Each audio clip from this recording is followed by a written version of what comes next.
xam ne laata sax d'ailleurs ma ci dugg damay nuyu Sénégalais yi ñi ñi seetaan ñi nekk ci diaspora bi ak ñëpp di jégalu d'abord parce que bu ñu sañoon wax dëgg yàlla coow du am waaye loolu la yàlla dogal ñu war ko nangu nag parce que loolu yëpp dañ nangu ni ndogalu yàlla la li am ci diggante Amina di présidente comité Miss Sénégal en même temps directeur général bu Secoba c'est une société moom moo ko moom donc moo logé le comité moo logé Miss Sénégal ci biir itam di rafetlu kaddu soxna si wax léegi madame Dieng Kodou Bigué Cissé Kodou Bigué di ko gërëm di ko sant di gërëm sénégalais yi nga xamante ne jot nañu àddu ci mbir mi puisque dama jàpp ni ñoom ñëpp kenn ku nekk ci ñoom ba ci diaspora bi dañu jóg pour defar bi moo di coow am na ñaawlu nañ ko ñu ci indi solution donc comité bi dafay rafetlu loolu parce que nit rek ay juum Amina ci boppam wax na dëgg la wax ji nit ñaa ngi koy commenté parce que dañ warul wax li ni mel moom tamit mi ngi ciy jéggalu te dana def je crois que une sortie ci kanam ci jéggalu parce que xam naa ni mu ñëwee moo tax mu réagir noonu mais xam nañ ne wax dëgg yàlla jàmbaar la vraiment yóbbu na Miss Sénégal fu sori mais wax ji mais ni tey juum rek ku ñu violé yow la neex muy kàddu yoo xam ne li ma wax Pape Faye est-ce que jaroon na quand même génn wax élection Miss Sénégal parce que bu ñu nee jigéen ne daf ñu violé comme li Codou wax la moindre des choses mooy ñu ibbi enquête mais est-ce que jaroon na gaaw tontu defante ba wax yoo xam ne yëpp ëpp na la doole est-ce que c'était le moment opportun pour yéen ngeen génn je vous donne raison il fallait pas sortir je vous donne raison moom xam na ni il fallait pas sortir reconnaître na ni il fallait pas sortir xam nga amee na d'ailleurs pour wax quelquefois daf may laaj waaw man daal du ma dem parce que man léeg-léeg damay wax yoo xamante ne sax après damay regretter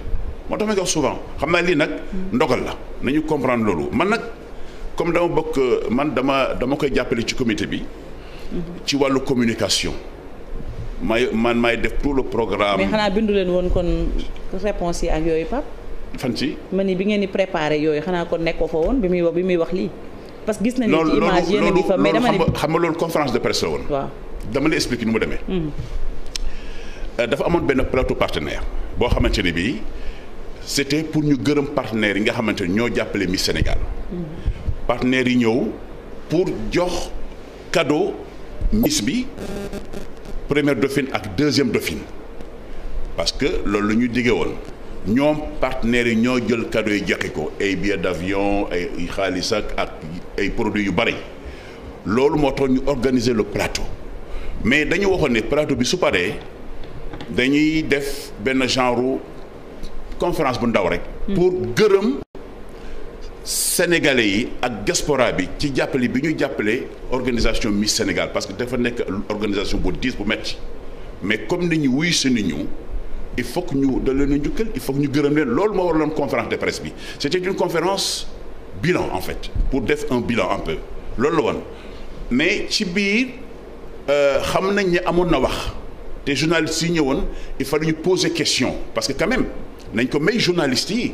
ñu poser question parce que coow am na bi ñu lancé débat bi toutes les questions étaient centrées autour de cette histoire de Ndeye Fatma Dione. mais à juste raison parce que elle était Miss. ce qui est normal. voilà waaw d'accord nañu. ce qui est normal alors fa la jëlee réponse fa la jëlee parole pour expliquer c'est vrai que mu am benn heurte ci. ni mu waxee moom reconnaître na ni. elle a reconnu que vraiment j'ai dit ça. mais daf ma échappé. mu jégalu ci Sénégalais yi. ça je l'ai dit parce que wax na ma ko. waxtaan nañ ci bi ci guddi waaw ma ne ko loolu incha allah daañ ci ñëw parce que après tout ñoo bokk Sénégal. man nag en tant qu'ambassadeur de la paix je viens avec cette casquette là. mais dañuy wax décortiquer l'actualité dañuy décortiquer l'affaire. waaw parce que démb yow sax gis nañ la tamit nga yëkkati benn déclaration boo xam ne. ñu bëri ci réseaux sociaux yi dañu ne c'était pas le moment. et que ñu bëri gis nañu ñu démenti ne c'était pas en fait les choses ne sont pas passées comme ça donc est-ce que yéen niveau d'information bi ngeen waroon toog sa tool boobu sinon mën naa ko leeral de. voilà mooy fi ngay waxee ci groupe de femmes yi doon wax ci mbir mi ak yooyu donc nous on a suivi un peu l'affaire. gis nañu ay jigéen également ñu génnaat ne ni nga ko waxee en fait demeewul noonu exactement. xam nga wax dëgg yàlla man ku ma xam-xam ne nitu jàmm la. ak foo munti dem ci kuréel boo munti dem mbooloo boo munti dem su mu ci mënul wax jàmm damay rëcc réew. waaw. problème yi ni mu demee du début jusqu'à la fin am na lu ma ci xam lu bari. ji nga ci. yaayu Ndeye Fatma. dañ daan waxtaan lu bare man mii sama jëmmi bopp. soo ko laajee dana la ko wax parce que mu may seetaan mu ni wax na ko sax dans la presse ne j'étais le seul boo xamante ne bii dama doon rafetal pour vraiment wàññi tension et je l'ai fait tout le temps wàññi ko mën na ko bàyyil rek incha allah lépp dana sotti évidemment ñi ngeen woon ci tànk yooyu le waaw. mais nag am na ci yoo xamante ni du ma ko nëbb tax may échappé ba tax na du ma ko mën a quand ça m'échappe du ma ci àddu parce que bëgguma wax loo xamante ne lii da nga ma damay def erreur te man bëgguma def erreur sama communication. nga ni ambassadeur de la paix nga. mais ñu wax ci comité d'organisation bi ak jafe-jafe quand même yi ñu gis ne am na moom Ndeye Fatma wax na ne promesses yi c'était des promesses non tenues bi mu tàmbalee di ko laaj mu gis ne dañ ko ci commencé di sonné est-ce que tamit jotul ñu defaraat xoolaat comité d'organisation bi parce que ñëpp déjà ñoom koddu initié nañu lancer pétition pour ñu retirer licence bi est-ce que tamit reconnaître la ne am na ay failles yu bëri yoo xam ne am na ci biir comité d'organisation bi. xam nga ji nga ci organisation moom nu ko jekk parce que moi je suis dans l'événementiel. organisation événement toujours dana am ay failles moo tax saa ñu paraan rek dañuy retiré wu def le bilan du parcours xool yi nga xam ne ay failles la ñu rectifier ko. et chaque année c'est comme ça mais day tollu moment yoo xamante ni ak pression bi quelquefois. am na détails yoo xam ne sax peut-être même si on est nombreux doo ko mën a maîtriser donc erreur yooyu la nous on reconnaît parce que foo dem moom y a toujours des erreurs mais ku ñu defal kuy remonter ay idées dañu koy jël daal di koy intégrer pour rectifier mais par rapport maintenant au loo yi ngay wax man dama d'accord ak yow dëgg la am na lu mu waroon a jotu ko c'est vrai ndax xamante dëgg am na lu moo jotu ko loolu moo taxul moo doon waxtaan ak yaayam ne ko may ñu rek dalal rek incha allah dana sotti. et puis te am na jéego yu ñu ci def. mais doguma la. moom bi Amina génnee ne am na sécurité ci hôtel yi et tout yeneen miss yu bokkoon ci compétition boobu génn nañu weddi ànd ak Fatma ni effectivement dañu amoon ay d'énormes difficultés donc loolu muy rejoindre peut-être li nga wax sànq ne am na yu mu jotoon jotul donc du ma ni est-ce que comité d'organisation bi wàccewul élection miss parce que bu ñu nee miss ambassadrice nga. da nga war a am benn taxawaay. mais bu ñu waxee miss tey ba mbir mi dem ba wàcc fii ñuy joxañ baaraamu tuuma vraiment muy ay mbir yoo xam ne est-ce que jotul quand même ñu def ndëpp taxaw dissoudre seen comité bi indiwaat leneen ñu xam fan la mbir mi féete. xam nga. dissoudre ko rien que pour ibbi enquête. xam nga. li nga wax yëpp dama ci ànd parce que boo demee di organiser un programme. programme bi dem tollu à une situation de crise je suis tout à fait d'accord ñu def le ndëpp social. parce que loolu moo tax dégg nga ma suñu liggéey di avancer moo tax réew mi di avancer parce que le pays a besoin de ça. nous sommes tout à fait d'accord pour aller vers ce ndëpp là. parce que ndëpp du def lu dul defar. il faut reconnaître que ni am na ay failles mais failles bu amee dañuy def recul pour waxtaan ci suñu biir. rectifier ça c'est des choses qui arrivent moo tax ma ni. Sénégalais yi ñuy seetaan ak waa diaspora bi. nangu nañu ni. y a des choses à revoir y a des choses à rectifier. nous sommes d'accord mais ku ñu ci mun a jàppale. invité nañ la nga ñëw. encore une fois wax dëgg yàlla. je dis bien une chose. ce qui est vrai. Amina. entre nous jàmbaar la. waaw mais bon beneen bi mooy. waaw nañ wax ci kaawu Fatma bi. jàmbaar la du jàmbaar. instant yi li ñuy wax moom mooy. bourde bi nga xam ne def na ko et puis jafe-jafe yi am ci biir beneen mbir également Pape. bëggoon naa ko laat ñu kii ko. moom Fatma reconnaître que ne am na doom yéen ne ngeen déggoon ngeen ko est-ce que yéen lan moo tax demu leen woon ci Fatma bi ngeen déggee mbiru doom ak ëmb waxtaan ak moom parce que moom miss la woon peut-être ngeen rien que protéger ko. loolu c'est une question extrêmement importante. parce que tey da ngeen ko dañu tax mu révolté wu. waaw c'est important li ngay wax gis nga du ma la nëbb parce que dañu jàkkaarloog ay gor yu ñuy seetaan te man dama lay wax ne la man du ma dugg ci lu ay caaxaan am na benn statut bu mu bëgg a jox sama bopp parce que dama yor njaboot. y a des gens qui sont derrière moi. moo tax du ma dugg ci ay caaxaan du ma wax loo xamante ni amul. pour dire vrai déggoon nañu rumeur ni ko waxee nii. que dafa nekk en état. mais lan moo tax demul leen atama ñëw rek déglu ma rek. non mais ma damay laajte. déglu ma rek moi je suis là juste pour les questions. non je réponds à la question. je suis juste là pour des questions. parce que li may wax nii. c'est pour ceux qui nous regardent. dama ni. déggoon nañu rumeur. dégg. que à par la suite que am na doom. mais man bi ñu déggee loolu. dañ ne gars ñi attention man maa ko wax. am na rumeur buy daw mais comme Fatma xale bu baax la bu yaru ça je peux le témoigner. D'accord. C'est une fille qui est extrêmement gentille elle est adorable entre nous franchement elle est adorable. yaay ji waxtaan nañu c'est vrai que yaay ji mosuma wax loolu. mais déggoon nañu ay rumeur yu mel noonu. waaye dama ne gaañ buñ ci wax xam nga lu tax buñ ci wax. parce que dañu protéger il faut qu'on protège la Miss parce que elle porte les couleurs de la nation aujourd'hui elle représente le Sénégal elle peut représenter le Sénégal partout. C'est ça. Donc il faut que ñu protéger ko. Moi j'étais le premier à dire il faut qu'on la protège et je vais jamais accepter qu'on parle de cette fille-là en des termes qui sont pas bon maintenant en de bons termes. Il faut ñu protéger ko. Ça a été mon combat et ça a été le combat du comité entre nous. Bon. ba tax na lii nga xamante waroon nañ ko def ak moom c'est vrai nee nañu defuñu lépp mais ñu ngi doon def jéego yu bare parce que Covid bi dafa yàq lu bare. di ko toppatool bourse pour mu poursuivre ses études bien qu'elle n'ait pas eu le temps de faire son bac parce que dafa feebaroon xam naa loolu la woon. bon deful bac bi mais teewul on a essayé de convaincre un directeur d'établissement. Il était dans de bonnes dispositions pour l'accepter. Mais après par la suite ça a pris du temps il fallait école ubbi ñu xool comment organiser tout ça war a waxtaan mais problème bi mooy.